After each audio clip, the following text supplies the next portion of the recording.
Salut à tous. Bah voilà, je vous ai emmené avec moi dans mon atelier qui est, comme vous pourrez le remarquer, en travaux et un peu en bazar. Mais bon, le principal c'est le contenu. Donc allons-y. Je voulais vous faire une vidéo aujourd'hui parce que quand j'ai commencé la couture, donc il y a à peu près 1 an et demi, ouais 1 an et demi on va dire, j'ai cherché au début pas mal de patrons gratuits. Donc il y a quand même pas mal de choix, que ce soit femmes, enfants, hommes. Quoique en homme, il n'y a pas énormément de choix. Mais je me suis rendu compte aussi qu'on avait pas mal de patrons gratuits, mais étrangers. Donc pas forcément traduits en français.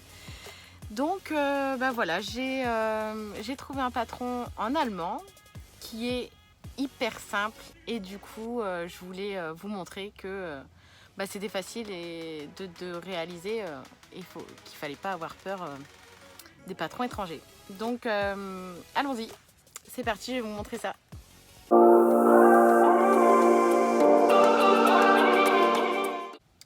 Alors le patron du coup que je fais aujourd'hui, c'est un patron de Sweet Home. Donc comme je vous le disais, qui est gratuit et qui s'appelle G-Man Rocker. Désolée pour l'accent. Donc G-Man Rocker qui va de la taille S au XXL il me semble. Attendez, je regarde ça tout de suite. Ouais, c'est ça. Donc S au XXL. En fait, vous avez libre choix au niveau du prix. Vous pouvez soit le prendre gratuitement, ou si vous souhaitez aider la personne qui a créé le patron, vous pouvez payer 4 euros ou 5 euros. Enfin voilà, vous allez voir sur le site. Donc moi, je l'ai trouvé via le site Laine et Chiffon, que je vous mettrai du coup en barre de description, qui nous renvoie du coup sur un site allemand. Et là, vous choisissez en fait le prix que vous voulez. Donc c'est libre, hein, vous pouvez le prendre gratuitement. Et vous allez accéder du coup au patron en PDF. Donc il faudra imprimer le patron, l'assembler, le décalquer ou le couper direct. Après, ça dépend de votre façon de faire. Et ensuite, il suffira de le coudre en fait. Voilà. Donc je vais vous mettre tout ce que j'ai fait en fait, tous les détails. Et pour vous, c'est tout de suite. Voilà.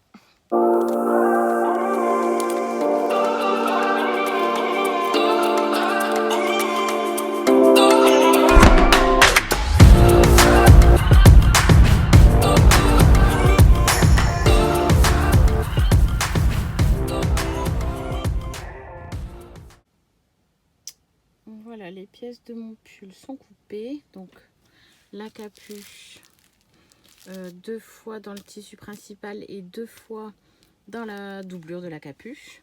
Les manches que j'ai coupées 2 fois et ça me semblait un peu court, donc j'ai rajouté 2 cm ici, en sachant qu'il y aura encore ensuite le bord-côte.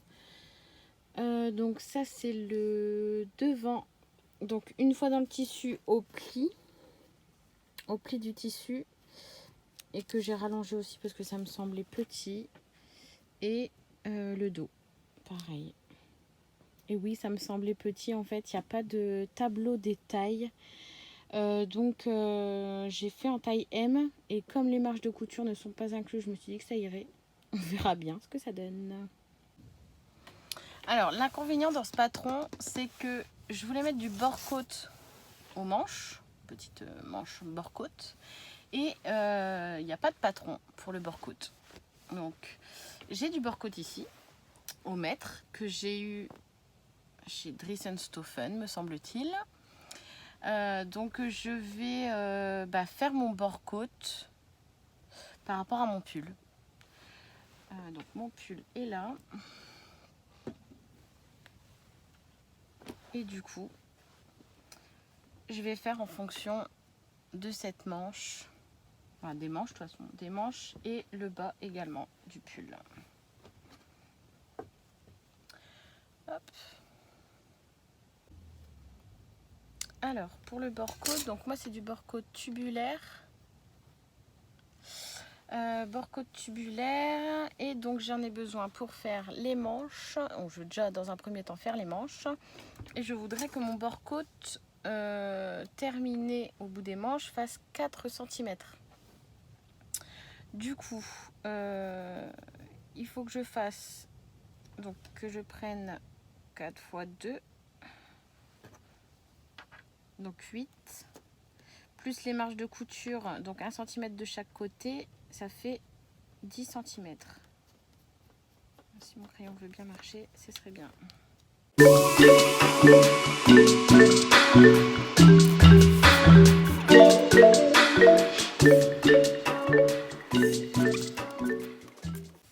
Donc, ici j'ai ma hauteur, et maintenant je voudrais le mettre donc par rapport à ma manche. Donc j'ai mesuré ma manche, elle fait 12 cm x 2, puisque du coup il y a deux côtés, ça fait 24 cm, et je vais prendre que 80% de cette mesure. Donc 24 x 80%, ça nous fait 19,2 cm. Donc 19,2 cm divisé par 2, donc ça nous fait 9,10, ouais, c'est ça, 9,1. Donc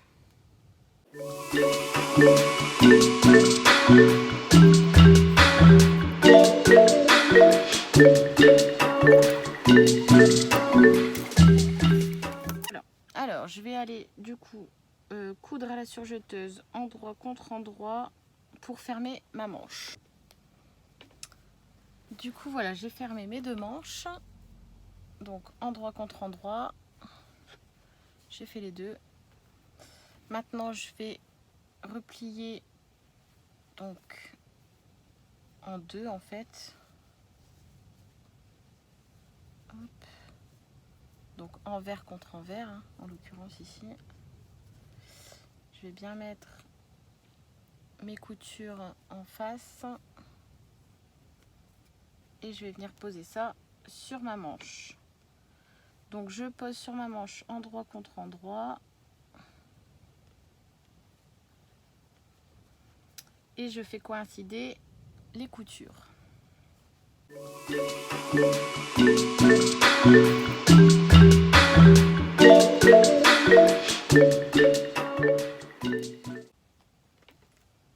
Non, en fait, il faut que je prenne le milieu, que je marque. Hop, le milieu ici.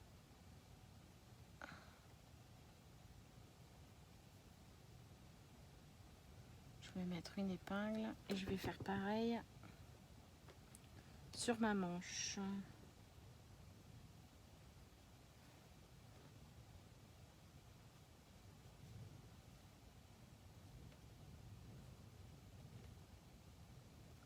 Hop.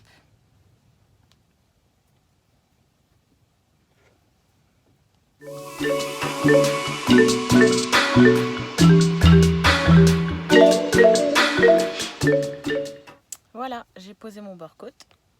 Alors, en fait, quand vous posez votre bord-côte, comme vous avez pu le voir tout à l'heure dans mes calculs, j'ai pris que 80% de la taille de la manche, puisque en fait, il faut cet effet un peu resserré.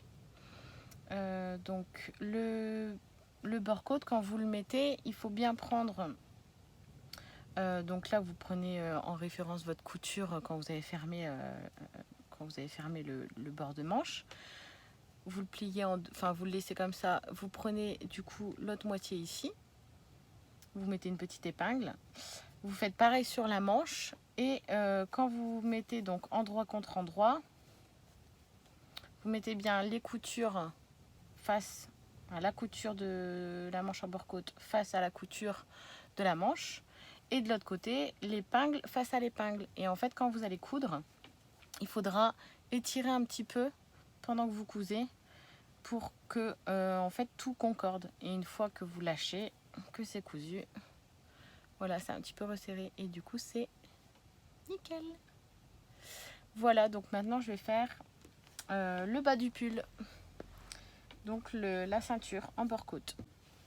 Vous allez voir que vous avez plusieurs versions possibles. En fait, vous pouvez mettre la capuche, pas de capuche, faire un col. Enfin voilà, il y a plein de choses possibles à faire. Donc moi, en l'occurrence, je l'ai fait avec la capuche. Au niveau du montage, il y a un tuto, mais du coup en allemand. En fait, si vous avez déjà fait quelques vêtements, notamment des t-shirts, ben, ça reste le même principe. Donc il faut assembler le devant et le dos par les épaules, endroit contre endroit. Une fois que ça c'est fait, il faudra donc mettre les manches. Donc vous étalez votre patron et vous faites coïncider donc les manches. Une fois que les manches sont cousues, donc ici en fait, toute cette manche là. Voilà. Une fois que les manches là sont cousues, en fait, il faudra fermer le côté, ici, le côté et la manche en une seule fois, donc des deux côtés. Une fois que vous avez ça, donc on est pas mal déjà. Ensuite, il faut assembler la capuche. Donc, la capuche endroit contre endroit pour le tissu principal et endroit contre endroit pour le tissu doublure. Donc là en l'occurrence c'est ce que j'ai fait, donc le tissu doublure et le tissu principal. Et une fois que vous avez vos deux capuches, vous en retournez une pour les mettre endroit contre endroit et vous cousez en fait tout le tour de la capuche ici.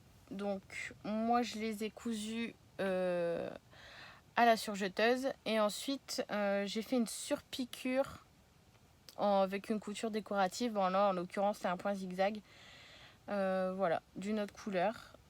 Bon, moi j'ai fait d'une autre couleur, vous faites comme vous voulez. Voilà, et ensuite une fois que vous avez ça, il va falloir attacher la capuche au col.